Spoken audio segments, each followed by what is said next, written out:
Alright guys, so today we're going to be talking about gloves. And I know what you're thinking, you're like, gloves? I mean, they're just gloves.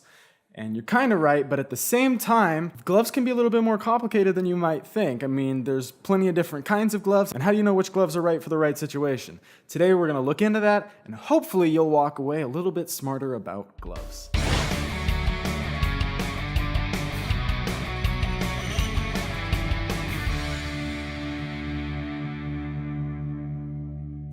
What's going on, guys? Trevor Long here for Sawback Gear, and today, like I said before, we're talking about gloves. We here at Sawback Gear have a lot of gloves, and by a lot of gloves, I mean like a lot of gloves. And this is just some of the gloves that we have. It is a rare occasion that we go anywhere in the outdoors without at least one pair of gloves. Today what we're gonna do is we're gonna try and help you guys figure out what gloves you should bring for which situation. Now the way I see it, there's really three broad categories of gloves when it comes to outdoor sports. You've got your hiking gloves, your rock climbing gloves, and you've got your mountaineering gloves. We're gonna start with hiking gloves, then we'll move to climbing gloves, and then after that, we'll go to mountaineering gloves because they're the most complicated category. There's quite a few options, and you really need more than one pair. So let's jump in. All right, so first up, we're gonna talk about hiking gloves. Now I know what you're thinking, why do I need gloves for hiking? Well, you may not need gloves for hiking, but they can make your experience much more enjoyable. There's two general categories of hiking gloves that I can think of: warmth gloves, and then what I'll call sun gloves or protection gloves. Now, warmth gloves are pretty straightforward. All you're really gonna need is some kind of liner like this, and we'll go into these in a bit more detail in the mountaineering section at the end of this video. But basically, if it's cold outside, you're probably gonna want some kind of warmth on your hands so that your fingers don't hurt. You're gonna die? Probably not, but it'll be much more comfortable. Now, specifically for hiking, a very useful tool is sun gloves. They look something like these.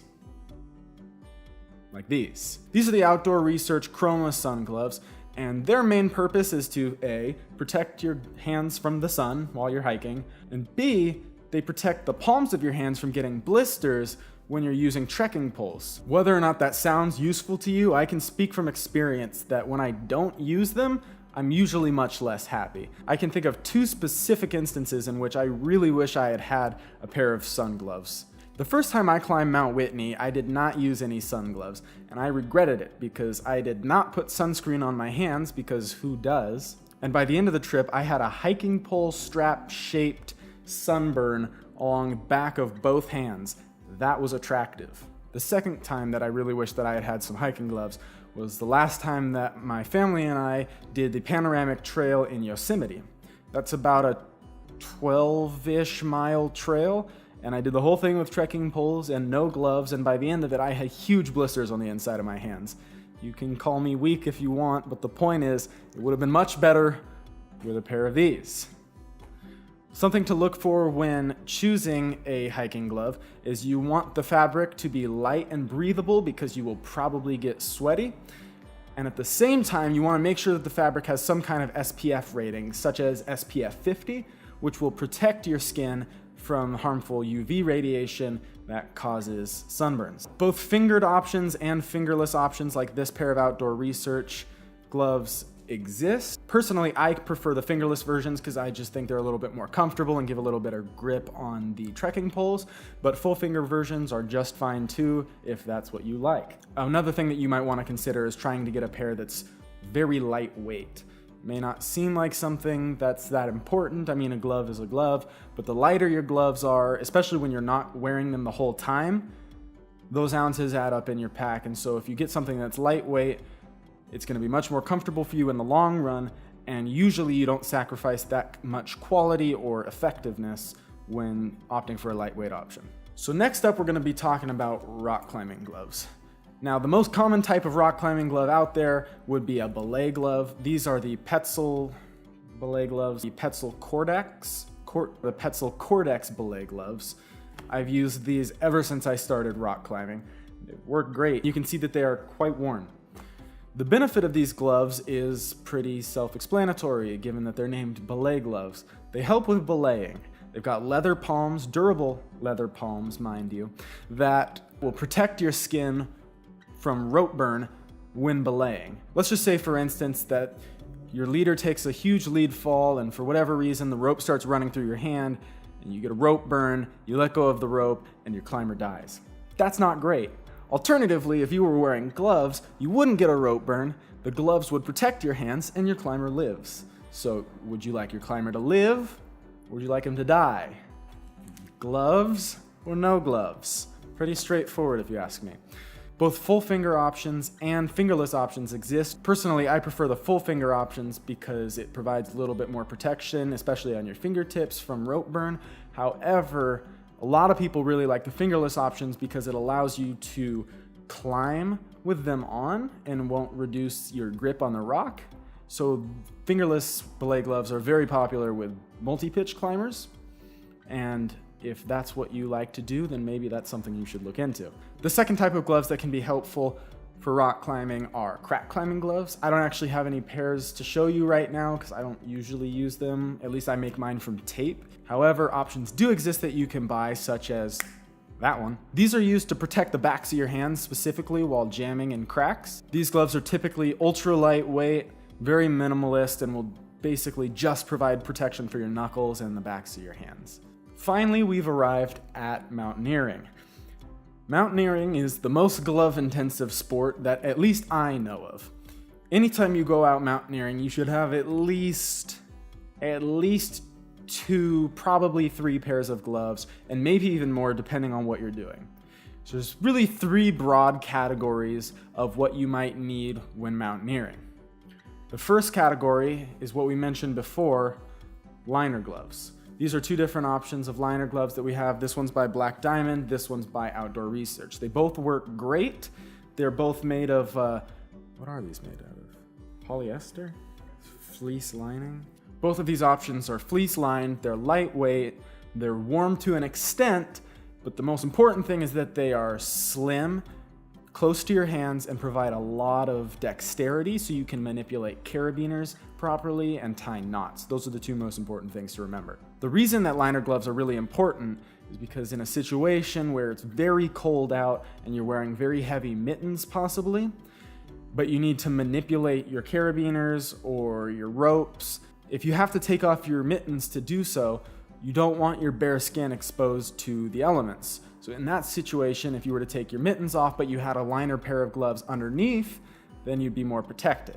That's one of the key benefits of liner gloves. Also, they will provide a moderate amount of warmth for maybe summer mountaineering days. For summer mountaineering, liner gloves may be all you need. This model here is the Outdoor Research Versaliner glove, which actually has a pouch in the back of the hand that houses a waterproof shell that goes around the outside of the liner glove. So if it's not that cold out, but you still need some weather protection, this is actually a really good option. This is the one that my dad uses. Next up is what we would call a midweight layer, or maybe a thick fleece glove. Usually these gloves have some kind of leather exterior like these Black Diamond ski gloves, or these Outdoor Research midweight gloves as well. They've got leather palms, leather backsides. They're very durable, not quite waterproof, but very water resistant. And the thing is that they're much thicker and much warmer than just the liner gloves. Something that's important to note is that for these gloves, you still want to maintain as much dexterity as possible. It's still important that you be able to use your carabiners, your ropes, and any other kind of equipment or gear that you have with you at any given time. And you want to make sure you have a good grip on your ice axe as well, so leather palms really come in handy in that situation. The final category of gloves that we have for mountaineering we'll call heavyweight gloves, I guess. These are going to be very insulated, very warm. They're not usually going to have a lot of dexterity, but if you can find a pair that does, I want you to email me. The point is you're going to need a pair that's really warm, especially if you're going to be sitting still for any long period of time or when you're setting up camp. When you're moving, your body's, building up heat and it'll keep you warm enough usually. But when you're stationary, you're gonna need a lot more warmth, and this includes your hands. These Black Diamond mittens are some of the warmest pairs of gloves that I've ever tried in my entire life. To be fair, these are mittens. That's not really the point. The point is, this pair here specifically has this very warm inner wool lining. I don't know if you can see that. And they are incredibly warm. They don't offer a lot of dexterity, but I am still able to hold and utilize my ice axe if I was, hiking with them on. Again, these gloves come with leather palms, cinch straps for around your wrist to keep snow out of your jacket, which is important because it sucks to get snow inside you. Because it sucks to get snow inside your clothes. They usually need to be sized big enough so that they will still fit on your hands, even with your liner gloves on as well. One other thing that I'll mention about mountaineering gloves is that there are options out there called shell gloves. They're just a waterproof shell, similar to what comes along with the Versaliner liners that we showed you. These gloves are going to be ultra lightweight. They will not provide any insulation whatsoever, but they're only designed to slip over a warmer pair of gloves in a situation where you need some kind of moisture protection. Also, if it's not cold out at all, but you still want to keep your hands dry, I guess you could wear them by themselves. A couple other features that you're going to want to look for in mountaineering gloves is a dummy cord, which is a cord that will attach from the glove and wrap around your wrist and cinch down, so that way if you take off your glove, you won't drop them and then lose them, which is really bad. The other thing you might want to look into is whether or not you're going to want a pair of gloves that goes outside the cuff or inside the cuff. The difference is pretty straightforward. Inside the cuff gloves are going to go inside the cuff of your jacket, whereas external cuff gloves go outside the cuff and cinch around the outside. Both are valid options, but it really just depends on the kind of closure you have on the wrist of your jacket and personal preference. Typically, I use external cuff gloves just because I think they're a little bit easier to get on and off, and if I take my gloves off, I don't have to undo my jacket and cinch it back over. But like I said, it really depends on what you prefer. One other thing I'd like to note about mountaineering gloves is that whatever glove you're wearing for warmth, I would recommend bringing a second pair along and tucking it inside your jacket while you're hiking. Because in the unfortunate event that you take your gloves off and they get lost, they slide down the mountain, fall in a crevasse, whatever it may be, you want to make sure you have a second pair on backup so that your fingertips don't get frostbitten, which is the worst. That's why I say you may or may not have even more than 3 pairs. If you have a liner, 2 pairs of insulation, and a shell, that's 4 pairs right there. Obviously, you're going to want to balance the warmth and protection against the weight in your pack, but at the same time, your fingers and your hands are very important for pretty much anything you do, especially in the outdoors, so you really need to take care of them and keep them properly protected. All right, so let me ask you guys this. Do you guys have a favorite pair of gloves? And if you do, why is it your favorite pair? Leave your response down in the comment section below, because I'd like to see what you guys like. Maybe we'll do some reviews on some of the products you recommend. Either that, or I could just find my new favorite pair of gloves. So leave a comment and let me know what you guys think. Also, I'd like to ask, do you guys have any stories of where you didn't bring a glove, or you brought a glove and you lost it or something and something went wrong? If so, back me up on the fact that gloves are important, and leave a comment down below as well. Hopefully the community can learn from you. All right, guys, so that pretty much does it today for us. We went over lots of information about gloves. You got your hiking gloves, rock climbing gloves, mountaineering gloves, just lots of gloves. Lots of gloves. Since we went to such great lengths today to teach you how to protect your hands, why don't you use those hands to click on the like button and the subscribe button? What does it cost you? Nothing. But what does it do for us? A whole heck of a lot. So if you guys like the video and you'd like to see more content, please click the like button and please subscribe to the channel. Other than that, this has been Trevor Long for Sawback Gear, and I hope to see you outside.